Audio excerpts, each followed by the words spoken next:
Di video kali ini kita akan membahas tentang SEO atau optimasi mesin pencari pada situs WordPress.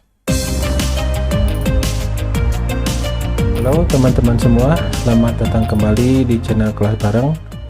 Saya Yuwana dan kali ini kita akan melanjutkan pembahasan tentang WordPress.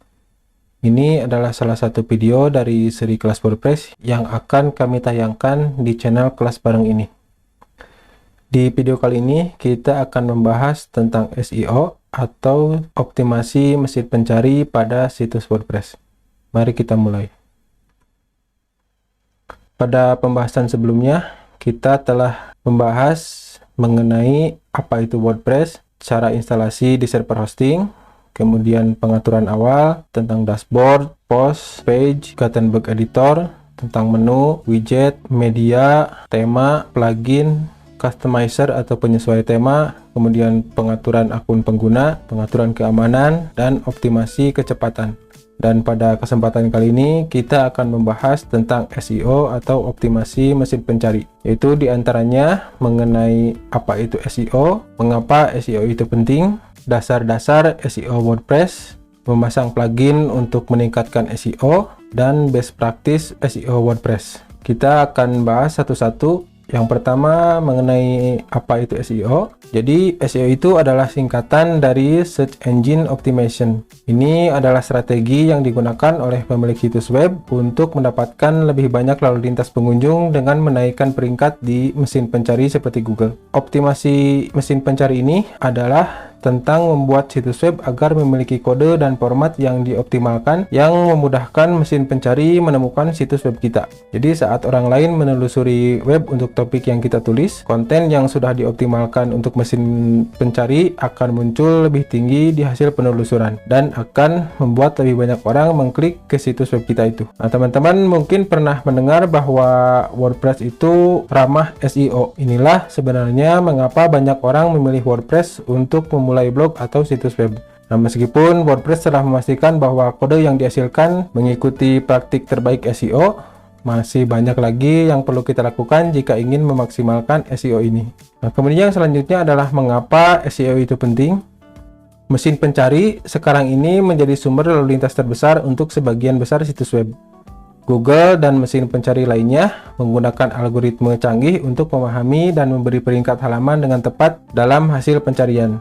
Nah, namun algoritma tersebut tidak sempurna. Mereka masih membutuhkan bantuan untuk memahami konten kita. Nah, jika konten kita tidak dioptimalkan, mesin pencari tidak akan tahu cara memberi peringkat situs kita itu. Saat orang lain menelusuri topik yang kita tulis, situs web kita tidak akan muncul di hasil penelusuran dan kita akan kehilangan lalu lintas itu. Jadi sangat penting bagi semua pemilik bisnis untuk membuat situs web mereka ramah mesin pencari, sehingga mereka dapat memaksimalkan lalu lintas pencarian mereka. Nah, kemudian yang selanjutnya adalah dasar-dasar SEO WordPress. SEO bisa menjadi sangat teknis, tetapi tidak harus seperti itu. Hanya dengan mempelajari beberapa tips dasar SEO WordPress berikut ini untuk mengoptimalkan situs kita, maka dapat memberi peningkatan yang nyata dalam lalu lintas situs web. Nah, kita tidak harus menjadi seorang jenius teknologi untuk menggunakan teknik-teknik di bawah ini. Hanya dengan menggunakan WordPress saja, kita sebenarnya sudah mendapatkan apa yang kita perlukan. Nah, dasar-dasar SEO WordPress ini diantaranya yaitu yang pertama untuk memeriksa pengaturan visibilitas situs. Sebelumnya kita masuk dulu ke admin area WordPress-nya. Jadi untuk pengaturan visibilitas situs ini bisa kita lihat pada menu pengaturan membaca. Nah, WordPress hadir dengan opsi bawaan untuk menyembunyikan situs web kita dari mesin pencari. Tujuan dari opsi ini adalah memberi kita cukup waktu untuk mengerjakan situs web kita sebelum siap untuk terbit atau go public. Jika opsi ini kita centang, maka ini akan membuat situs web kita tidak tersedia untuk mesin pencari. Nah, jika situs web kita tidak muncul di hasil pencarian, maka hal pertama yang harus dilakukan adalah memastikan bahwa opsi ini tidak dicentang. Jangan lupa untuk mengklik tombol simpan perubahan untuk menyimpan perubahan ini. Nah, kemudian dasar-dasar SEO WordPress yang selanjutnya adalah dengan menggunakan struktur URL ramah SEO di WordPress. Untuk itu kita masuk dulu ke menu pengaturan permalink. URL yang ramah SEO berisi kata-kata yang menjelaskan dengan jelas konten halaman. dan mudah dibaca oleh manusia ataupun mesin pencari. Nah, beberapa contoh URL yang ramah SEO, misalnya dengan menggunakan permaling nama tulisan. Nah, perhatikan bahwa URL ini dapat dibaca dan pengunjung dapat menebak apa yang akan mereka lihat di halaman hanya dengan melihat teks URL.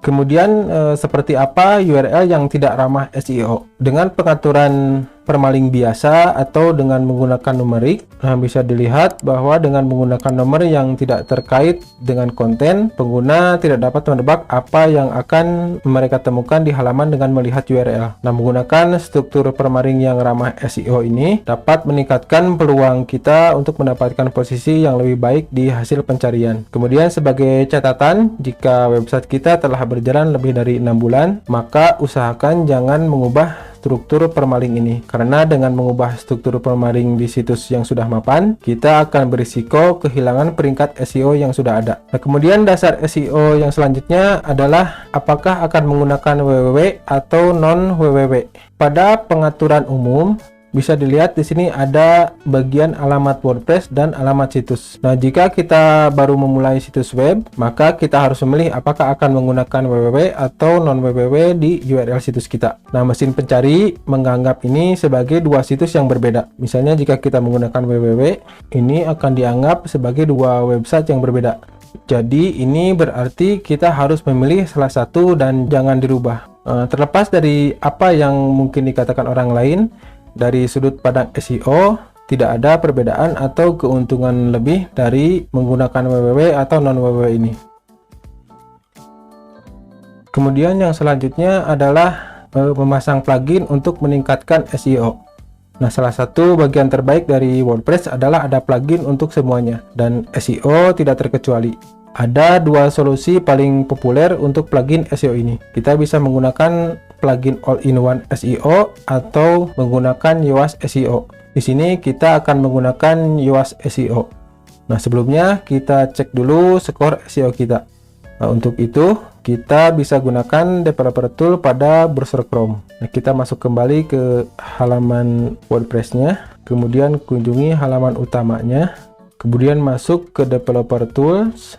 Pada tab Lighthouse, kita pilih hanya SEO saja, kemudian klik Generate Report. Nah, bisa dilihat di sini bahwa skor SEO kita saat ini adalah 92. Ini sebenarnya sudah cukup bagus. Nah, di sini juga kita bisa melihat rekomendasi-rekomendasi lain untuk meningkatkan SEO kita.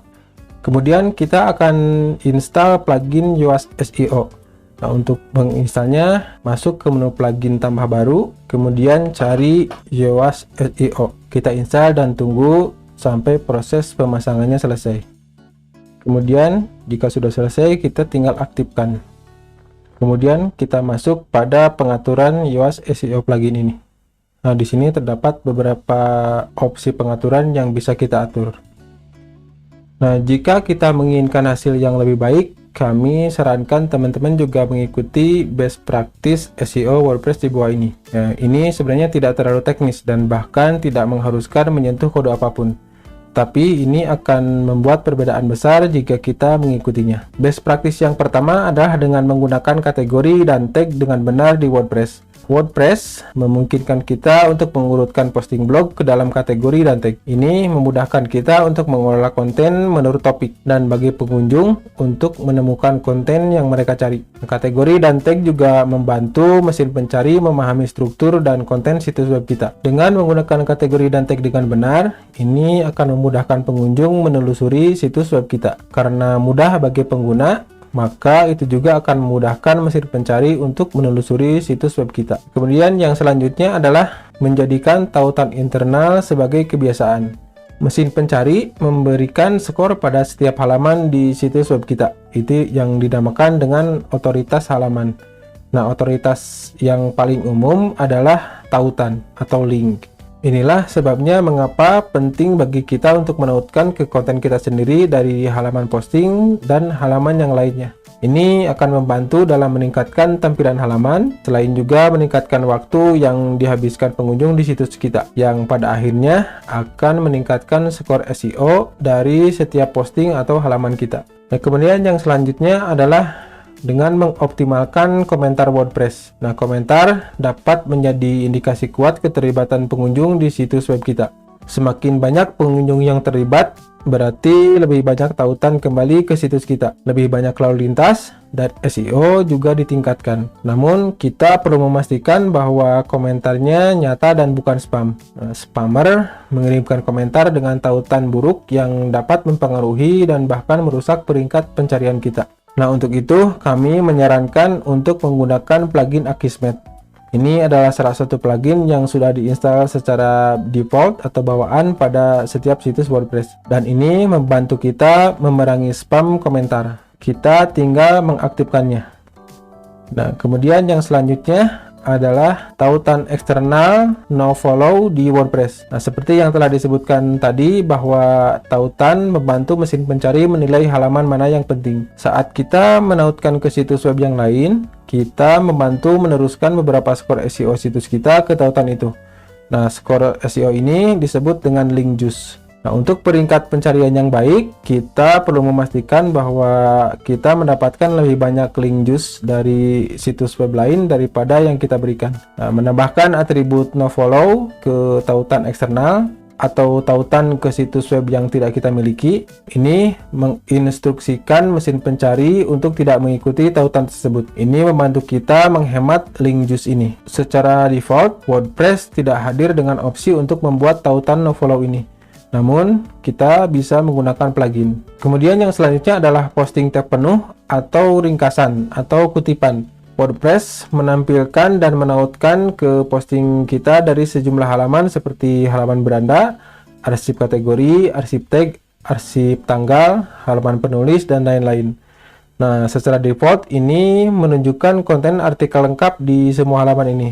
Ini mempengaruhi SEO situs kita karena mesin pencari mungkin menganggapnya sebagai konten duplikat dan membuat halaman arsip dimuat lebih lambat. Cara termudah untuk mengatasi ini adalah dengan menunjukkan ringkasan atau kutipan daripada teks penuh. Nah, kita dapat melakukan ini dengan masuk ke pengaturan membaca dan pilih kutipan. Sebagai contoh, kita masuk kembali ke area adminnya. Pada pengaturan membaca, pada bagian untuk setiap post dalam feed, sertakan teks penuh atau kutipan. Nah, kita pilih kutipan. Kemudian, jangan lupa untuk menyimpan perubahan. Kemudian, best practice yang selanjutnya adalah kecepatan dan keamanan untuk WordPress. Walaupun kita sudah mengikuti semua tips SEO WordPress dan best practice tadi, tetapi jika situs kita lambat atau diretas oleh seseorang misalnya, maka peringkat mesin pencari situs kita akan turun. Ini berarti bahwa keamanan situs WordPress kita sangat penting untuk peringkat yang baik. Kita tidak ingin semua kerja keras dalam meningkatkan SEO kita tadi menjadi sia-sia. Nah, untuk optimasi kecepatan dan keamanan ini telah kita bahas pada video sebelumnya. Selain itu, masih ada best practice yang lainnya seperti menambahkan peta situs atau sitemap XML di WordPress. Kemudian ada untuk menambahkan situs ke Google Search Console. Ada juga untuk melakukan reset kata kunci untuk situs web kita. Tetapi untuk best practice lainnya ini akan kita bahas pada video-video selanjutnya. Sampai di sini dulu untuk video kali ini. Kami harap tutorial ini dapat membantu teman-teman untuk mempelajari SEO atau optimasi mesin pencari ini. Jika teman-teman memiliki pertanyaan, jangan ragu untuk menghubungi kami dengan meninggalkan komentar. Di video selanjutnya, kita akan membahas tentang Google Analytics pada situs WordPress. Sampai jumpa di video selanjutnya. Terima kasih.